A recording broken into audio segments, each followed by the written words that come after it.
நடக்கிற விஷயங்களை பார்த்தா பெரிய பெரிய விஞ்ஞானிகளுக்கே தலை சுத்திடும். முதல் ஆச்சரியம், சாதாரணமா காத்து எந்த பக்கம் அடிக்குதோ அந்த பக்கம்தான் கொடி பறக்கும்.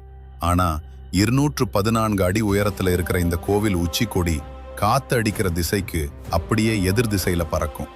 ரெண்டாவது மர்மம், கோவில் கோபுரத்து உச்சியில இருக்கிற நீல சக்கரம். நீங்க புரி நகரத்துல எந்த மூலையில நின்னு அந்த சக்கரத்தை பார்த்தாலும் அது உங்களை நேரா பார்க்குற மாதிரியே தான் இருக்கும்.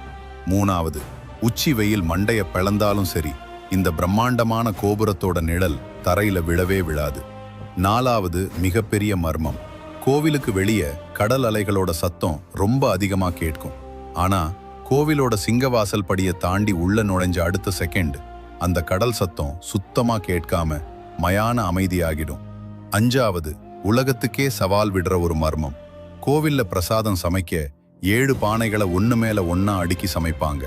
ஆனா கீழே நெருப்புக்கு பக்கத்துல இருக்கிற பானை வேகிறதுக்கு முன்னாடி உச்சியில இருக்கிற 7வது பானை தான் முதல்ல வேகுமா? இது எப்படி சாத்தியம்னு இன்னைக்கு வரைக்கும் விடை தெரியல.